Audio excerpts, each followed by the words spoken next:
अब देखो water chapter के जो आपकी एक्सरसाइज है उसे करते हैं A part. Tick the correct option. नीचे कुछ क्वेश्चंस दिए गए हैं जिनके आंसर के लिए 3 ऑप्शन है, तो आपको करेक्ट ऑप्शन सर्च करना है और उसके सामने वाले बॉक्स में टिक लगाना है। फर्स्ट क्वेश्चन देखो, what part of our earth is covered with water. हमारी अर्थ का कितना हिस्सा पानी से कवर्ड है। हमने चैप्टर की स्टार्टिंग में पढ़ा था ये। ऑप्शन ए 1/4, बी 2/4, सी 3/4। तो आपका करेक्ट आंसर है सी 3/4। तो आप इसे टिक करोगे। नेक्स्ट देखो second, the main source of water on earth is. Earth पे पानी का मेन सोर्स क्या है? रेन। तो आप ऑप्शन सी रेन को टिक करोगे। थर्ड देखो, which of the following activities kills germs in dirty water. इनमें से वो कौन सी एक्टिविटी है जिससे हम पानी में जो जर्म्स होते हैं उन्हें मार सकते हैं, पानी के जर्म्स मर सकते हैं? Filtering, boiling, storing. बताओ कौन सी एक्टिविटी है वो? बॉयलिंग। तो ऑप्शन बी बॉयलिंग को टिक करो। पानी को बॉयल करके उबाल के जितने भी जर्म्स उसमें होते हैं पानी के अंदर वो सभी मर जाते हैं। तो ये आपका ए पार्ट हुआ। नेक्स्ट देखो B part. Imagine a day when you got up and found not a single drop of water at home. What activities of yours would be affected that day. Write down in the space provided. ऐसा imagine करो, सोचो कि आप किसी दिन उठे हो और आपने देखा कि आपके घर में पानी की एक सिंगल ड्रॉप भी नहीं है, एक बूंद पानी नहीं है घर के अंदर। तो उस दिन आपके घर में आपकी कौन कौन सी एक्टिविटीज़ अफेक्टेड होंगी पानी के ना होने से। आपको उन एक्टिविटीज़ को नीचे जो स्पेस दिया गया है उनमें लिखना है। तो देखो पानी नहीं होगा तो कौन कौन से आपके काम अफेक्टेड होंगी? Toilet, brushing, bathing, washing clothes, drinking. आपको यहाँ पे 5 एक्टिविटीज़ बतानी है तो आप यहाँ पे ये लिखेंगे। इसके अलावा देखो कुकिंग नहीं हो पाएगी, घर में खाना भी नहीं पक पाएगा क्योंकि घर में एक ड्रॉप पानी नहीं है, एक बूंद पानी नहीं है। सफाई भी नहीं हो पाएगी घर की।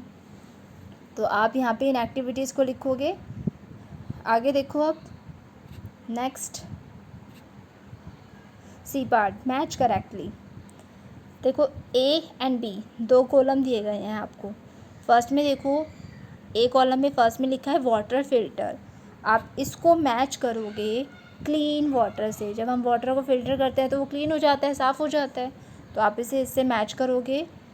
सेकंड देखो हैंड पम्प्स। तो हैंड पम्प्स को आप अंडरग्राउंड वाटर से मैच करोगे। हैंड पम्प से जो पानी निकलता है वो अंडरग्राउंड वाटर ही है, तो आप इसे इससे मैच करोगे। Third boiling water. बॉयल करने से क्या होता है?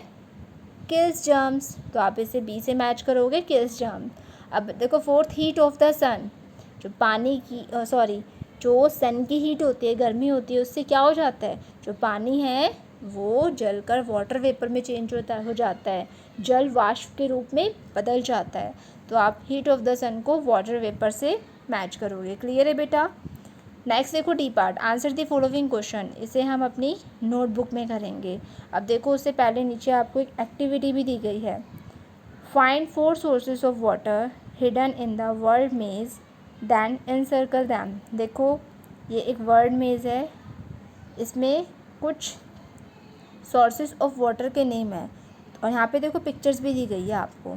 तो आपको क्या करना है? इन नेम्स को सर्च करना है, ढूंढना है और इस मेज़ में सर्कल करना है। ठीक है? तो देखो रिवर, RIVER रिवर, आप इसको सर्कल करोगे। Next LAKE lake, STREAM stream, POND pond. तो ये सभी आपके ये 4 सोर्सेस हैं वाटर के, जिनके नाम आपने इस वर्ड में इसमें ढूंढे और इन्हें सर्कल किया। समझ में आया बेटा एक्टिविटी कैसे करनी है? आपको इन सोर्सेज के नेम भी लर्न करने हैं। ओके स्टूडेंट्स, चलो अब हम करते हैं इसके डी पार्ट क्वेश्चन आंसर्स और साथ साथ हम इसके वर्ड मीनिंग भी करेंगे। फर्स्ट देखो 10 वर्ड मीनिंग्स हैं ये। सोर्स का मतलब होता है स्रोत, हिंदी में इसे कहते हैं स्रोत। सेकंड है मेल्ट मतलब पिघलना। रिवर नदी, पोंड तालाब, लेक झील, वाटर वेपर जलवाष्प। प्रीशियस का मतलब होता है कीमती। फ्यूचर भविष्य, मेथड तरीका, वेल कुआं। तो ये 10 वर्ड मीनिंग्स हैं स्टूडेंट्स, इन्हें आप सभी अपनी नोटबुक में नोट करोगे और लर्न भी करोगे। ओके, चलो अब नेक्स्ट देखो question answers. D part, answer the following questions. Question number 1, what are the main source of water? Name the main source of water on earth. आपको यहाँ बताना है जो वाटर के मेन सोर्सेज हैं वो क्या क्या हैं, और आपको उसके साथ साथ जो अर्थ पे वाटर का मेन सोर्स है उसका भी नाम बताना है। तो देखो हमने पढ़ा था पॉन्ड्स, रिवर, लेक्स, ये सभी आपके क्या है, ये आपके वाटर के सोर्सेज हैं, पानी के सोर्सेज हैं। रेन भी है। अब मेन सोर्स में आपको रेन लिखना है। Main source of water is rain. The main source of water on earth is rain. तो आप यहाँ पे रेन लिखोगे। आगे देखो question number 2, what do you mean by underground water? Name some sources of obtain underground water. आप underground water से क्या समझते हैं और कुछ ऐसे सोर्सेज के नाम बताओ जिनसे आप अंडरग्राउंड वाटर प्राप्त करते हो, पाते हो, जिनसे हमें अंडरग्राउंड वाटर मिलता है। तो पहले तो लिखो अंडरग्राउंड वाटर क्या है। Answer, some rain water goes into the soil, this is called underground water. जब बारिश होती है तो बारिश का बहुत सा पानी ज़मीन पे गिरकर रिस के मिट्टी में से ज़मीन के अंदर चला जाता है, उस पानी को कहते हैं अंडरग्राउंड वाटर। अब इसके सोर्सेज क्या हैं? हमें अंडरग्राउंड वाटर किस किस से मिलता है? Well, tube well and handpump.